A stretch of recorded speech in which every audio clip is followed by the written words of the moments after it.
Flashpoint Beyond issue 5, Jeff Johns with Jeremy Adams and Tim Sheridan writing, with Zermanico and Mikel Yanin on the art. Do you know what stuck out to me about this issue early on? The first like 3 or 4 pages are a bit of a chore to get through because they're very exposition heavy and they're explaining the omniverse, the continuum, hypertime versus the metaverse and the multiverse. Started to feel like a textbook, and I like this stuff. Right. This is what occurred to me though, is I'm reading this stuff and I'm going, all these ideas feel super Jeff Johns, but I think what I get from this though is he clearly did not script these pages. This is obviously all his ideas, but the other writers, whatever one it is that's doing these pages specifically, are the ones actually writing the dialogue and explaining it. And I think this shows you how good Johns is at taking these weird concepts and making them digestible. Yeah. So what I mean is, it felt like a textbook. It felt like I was taking all this information in, and like I love like hyper time, continuity, multiverse, omniverse, all that stuff, the history of the DC universe. But just reading it was very dry, and I was just like, oh man, and like you're right. I feel like Jeff Johns handed them his notebook and went, "Here you guys go," and they're like, "Okay, how are we gonna do this?" And you know, Adams, as we've seen in Flash, seems to handle the multiverse aspect pretty well. It's when hypertime starts to get involved and it gets all timey-wimey. I feel that's when brains get broken. Well, hypertime is such a weird concept here, and in the way it's explained here, because there's a debate, this is in the real world, there's a debate between Dr. Baxter from the Time Masters and Mr. Terrific on a TV show, and she's explained that hypertime is like basically multiple timelines being created via choices rather than there being different universes, and it's kind of like an emotional thing, emotional divergences rather than different universes, and how that's separate from the omniverse, which has multiverses in it. And it's like, okay, all right, you know, at this point we're getting a little bit convoluted, but you assume that hypertime is more to do with what this Flashpoint world that Thomas Wayne's in rather than the other stuff. I don't actually think this is going to tie up that much with Dark Crisis. It is interesting though that this book starts with saying 2 days after Dark Crisis, and I'm like, oh, that's weird given that we're not finished that book yet. They're just casually saying that. And they're talking about hypertime, like that there are these branches from emotional stuff, and it's like, okay, so if Barry went and stopped, you know, whatever he did he saved his mom, right? And that's what led to Flashpoint. So that was a decision that he made. So that didn't create an Earth. So now they're in an alternate timeline, not an alternate Earth. That's how I'm understanding the concept of this book now. So that's how Dr. Batman could go back, because he wasn't going back to an Earth. He was going back to a timeline. Yes, kind of. Okay. Yes. Okay. Timey-wimey, it's not Back to the Future rule, so I think, well, we can talk later about what the actual where the timeline diverged, because there's an actual reason for it later. But yeah, so, and then we get Batman talking to Ra's al Ghul in the real world, although Ra's al Ghul is notably more classic Ra's al Ghul rather than the Ra's al Ghul would be getting in Robin. Just ignore that. And the last time we saw Ra's al Ghul, he got killed. Yeah, so let's just ignore all that. I mean, maybe Dark Crisis brings it back. That's what I'm thinking. And that's what I feel like there's a little wink of, you know, from the creators being like, guys, it's a crisis. We're going to reset things. I mean, to be fair, his first line is, let's drink to your miraculous return, Bruce, when Ra's al Ghul's the one who's miraculously returned. I mean, technically Batman did too, because the Justice League all died and came back. Yeah, but, you know, but yeah, you're right. It's almost Batman animated series. Raz.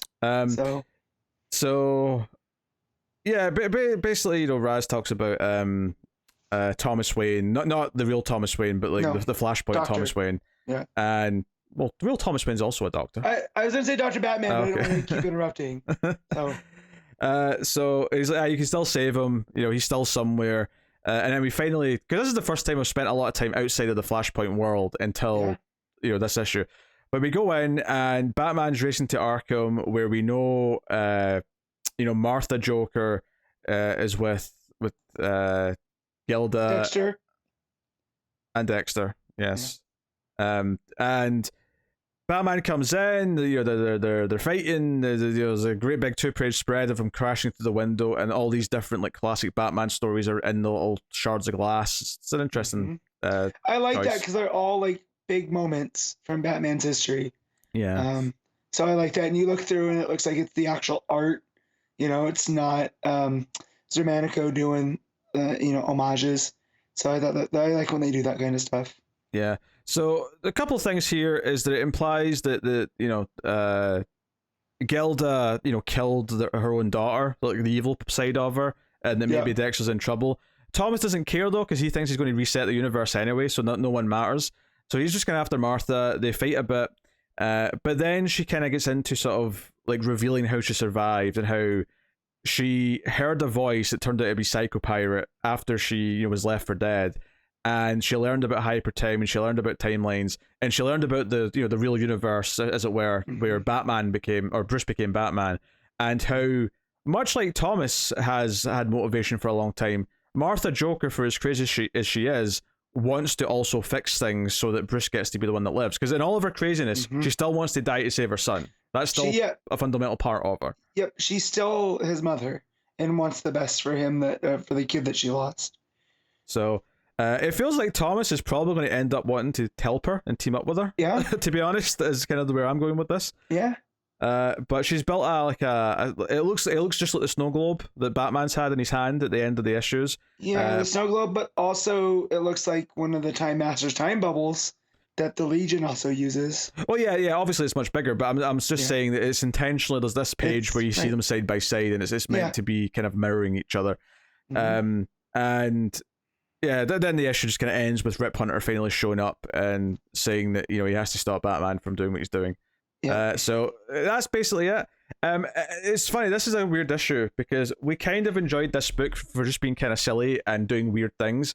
This issue has less of that because it's getting more to the crux of things. And I don't necessarily hate the concepts of what it's doing, but I do think that the writing team who's doing this, based on Johnsy's like directions, aren't as good at actually writing all these weird concepts as John's is. So the start of the issue was definitely a chore to get through, and that was a bit of a shame. And it doesn't have the silly stupidity that I was like cackling about in the last few issues. So that's kind of weird. Also, I am 100% sure this was solicited as a issue 0 and then issue 1 through 5, and then all of a sudden this says 5 of 6 on the cover. And there's at least one more. Yeah. When did this happen? Because this started off as a 5-issue thing. Well, 6 technically, including the 0 issue. Yeah. But... I'll have to dig through my books and see, because I have them physically, and see if what it says on issue 1. But no, I really liked it because it became this, like, as you said, the silly story that we were kind of laughing at, being like, all right, we're going to keep reading to see how crazy it gets. For me, for a continuity nerd like me, them bringing in the hyper time and how that interplays with the omniverse and how they're different, and like, I like all that. And then we got, that other, I forget where we saw it originally, but Rip Hunter's chalkboard. Was that in the 0, or was that in like a setup to something? It might have been in the 0 issue. If it wasn't, it was definitely one of the early images that were kind of like promoting this book, because we saw parts of it then, but there's like teases of stuff to come in the DCU. Some of it's clearly teasing stuff that Johns is going to do in JSA. Some of it's more broad and talking about other things. Well, it's just stuff like, the whole 5G verted, and then there's, they almost look like strike throughs, but they're gunshots, I feel, instead. But it's just things like, the fall of the Justice League, the rise of the Legacy League. And I'm like, okay, is that John's group? Is that the ones that we saw that were kind of from Future State? Why is Deathstroke not acting like Deathstroke? I remember talking about that, when we had read that chalkboard, with the imposter question mark, was like, well, we know it's the Great Darkness. And then curiously enough, it says the Great Darkness wants nothing, which I read this after I read Crisis. Yeah, it syncs up with Crisis. And it syncs up super, super well.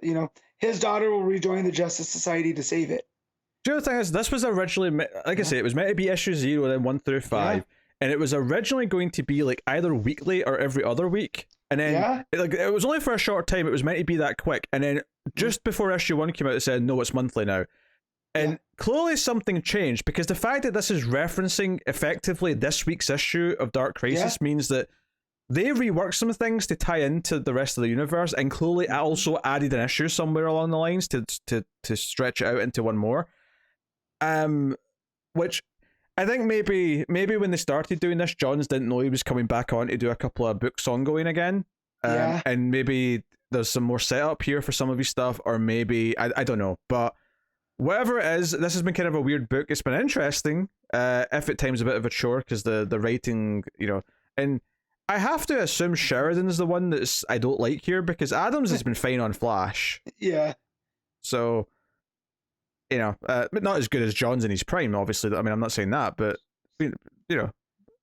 I don't have this, oh my god, this is a chore to read when I read Jeremy Adams written comic. No, definitely. So, but it's also all the timey-wimey type stuff too that I have to stop and think about, So when you start getting the Time Masters and all this other stuff, it doesn't help when it's super dry to read, too. Yeah. So, but no, and even the Martha Joker stuff I really enjoyed, just because it's a nice twist on, the whole Batman Joker dynamic, where they actually they actually might see eye to eye on something. So, it's kind of a mixed bag in some ways, but there's definitely some interesting ideas in there.